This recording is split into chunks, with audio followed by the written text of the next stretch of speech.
As três leituras deste domingo falam-nos do mesmo assunto, que a nossa existência ultrapassa o tempo em que vivemos neste mundo. Temos aqui uma existência neste mundo. Um salmo diz que anda pelos 70, robustos por uns 80.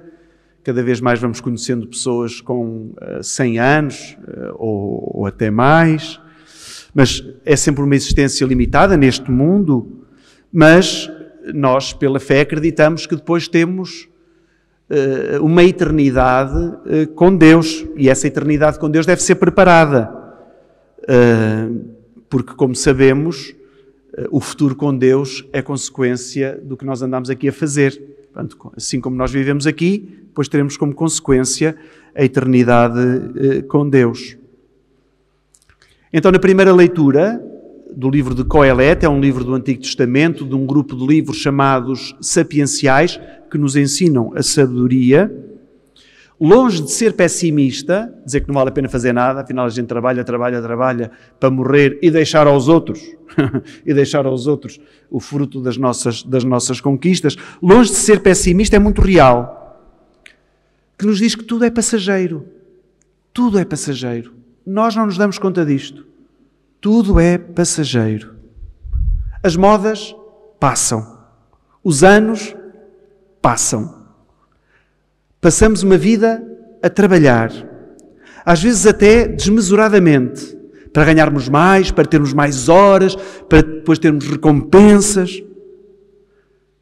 Muitos anos da nossa vida com preocupações e desgastes. E um dia partimos. E o que deixamos, o fruto das nossas conquistas, deixamos tudo a outros, as heranças. Deixamos tudo a outros. No Evangelho, a propósito de heranças e de partilhas, Jesus faz um aviso aos que estavam com ele, depois conta uma parábola e depois faz uma recomendação. O aviso: guardai-vos de toda a avareza, a vida de uma pessoa não depende do que ela tem, da abundância dos seus bens. Nós lemos avareza. Na próxima tradução que está a ser preparada, vamos ouvir a palavra ganância. Guardai-vos da ganância. Não ser ganancioso é um dos conselhos de Jesus. Travar o impulso insaciável de ter mais, seja em dinheiro, seja em estatuto, roupas, carros, casas. Não sermos gananciosos. Termos cuidado com a ambição desmedida. Se quisermos optar pela palavra avareza, que é desmedidamente acumular e viver agarrado aos seus bens. Só juntar para ter mais. E Jesus diz-nos: cuidado. Cuidado, porque a avareza traz injustiças. Cuidado, porque a avareza muitas vezes traz insensibilidade. Só pensamos em nós, não pensamos nos outros. Cuidado, porque muitas vezes a avareza faz com que o dinheiro se torne o teu Deus. E como Jesus diz, não podeis servir a Deus e ao dinheiro. Este é o aviso de Jesus. Não sejas ganancioso. Não sejas avaro. A parábola. Jesus conta a parábola de um homem rico que tem uma excelente colheita e faz planos para acumular o que tinha e o que contava ganhar.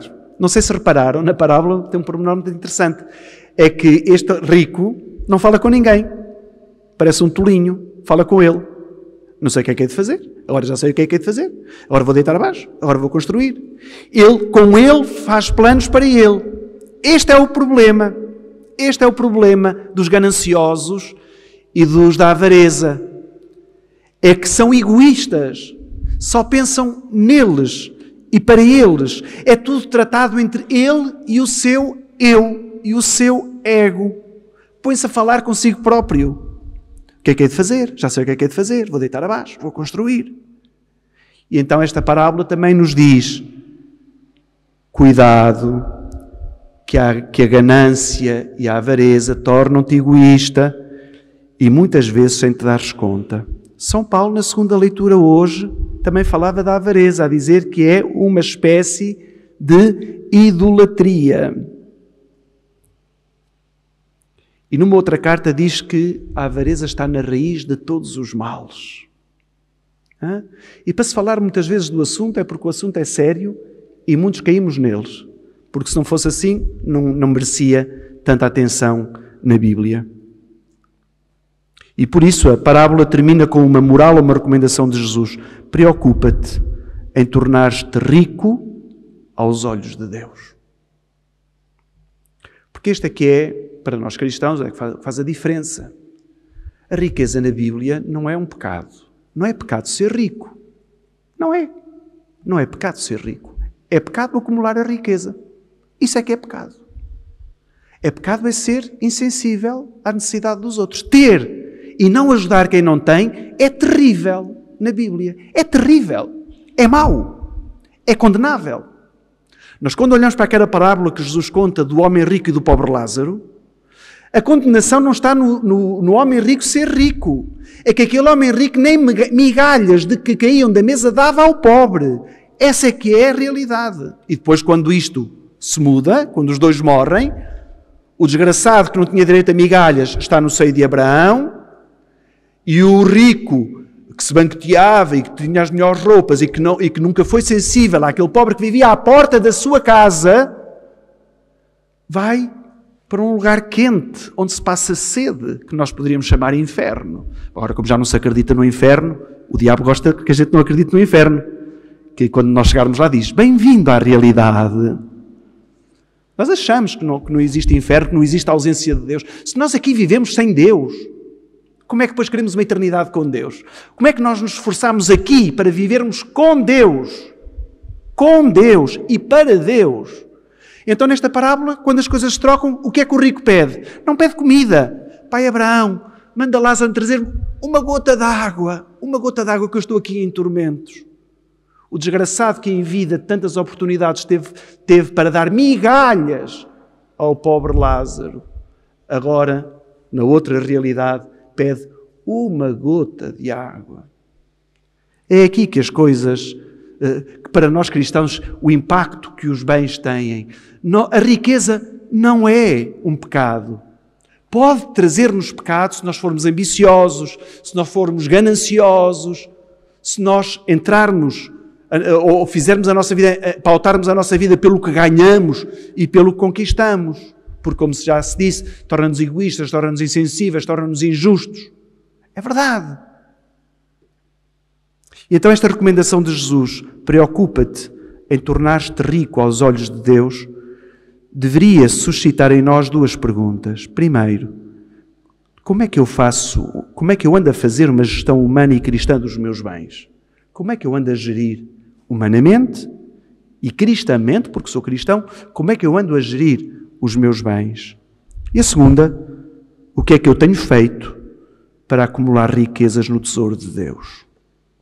Em relação à primeira, que há algumas perguntas, agora não é para exame de consciência nem para confissão, mas pode ser que levem lá. Em relação à primeira, como é que eu tenho andado a gerir os meus bens? Reconheço que os bens que tenho são, por um lado, fruto do meu trabalho, mas também generosidade de Deus? Porque nós dizemos, eu graças a Deus tenho uma vida confortável. Eu graças a Deus não me posso queixar. Eu graças a Deus até tenho uma reformazinha que dá para as minhas necessidades. Reconhecemos, é nosso trabalho e que é graças a Deus. Geres os teus bens como este homem da parábola, de uma forma egoísta e sem pensar nos outros? Porque isso é acumular para si. Usas os teus bens para a partilha? Partilhas o que tens? Tens o gosto cristão da partilha? És honesto na partilha dos teus bens? Porque recebemos muito e às vezes damos migalhas. Reconhecemos que recebemos muito, mas depois damos migalhas. Sou honesto na partilha dos meus bens? Em relação à segunda pergunta, o que é que eu tenho feito para acumular riquezas no tesouro de Deus? São Paulo, na segunda leitura, dizia: aspirai às coisas do alto. Na gestão do meu dia-a-dia, dou espaço a Deus? Bem, agora às férias, não é? Alguns já vieram de férias, vocês? Eu ainda vou, espero. Durante o ano, não podemos dar tempo a Deus, porque estamos muito ocupados. Vêm as férias, não podemos dar tempo a Deus, temos de dar tempo à praia e ao sol, e ao campo, e à natureza e às viagens. Deus tem realmente um lugar na minha vida? Na gestão do meu dia-a-dia, dou espaço a Deus? Tenho consciência de que quando dou aos pobres, empresto a Deus? Isto é um provérbio que nós tínhamos. Quem dá aos pobres, empresta a Deus. Tenho consciência disto? De quando eu estou a dar aos pobres, estou a emprestar a Deus e que Deus depois me vai retribuir e restituir? Se eu não tenho bens para distribuir, sou pobre, fiz voto de pobreza, sou remediado, dou do meu tempo, porque podemos dar do nosso tempo. Não se fala só de dinheiro. Podemos dar o nosso tempo. Disponibilizo-me para ajudas concretas que me são solicitadas, ou só penso no meu bem-estar? Esta questão dos voluntariados tornou-se quase como o ginásio. Pagamos a cota, mas não vamos lá. Eu devia de ir. Eu devia de passar no ginásio. Eu devia de me organizar. A gente pede um voluntariado. Eu devia fazer alguma coisa. Eu devia organizar. E não passamos das boas intenções. Como é que realmente eu me disponibilizo para as ajudas concretas que às vezes me são feitas? Ou continuo a pensar só no meu bem-estar? As leituras de hoje dizem-nos que um dia deixaremos este mundo.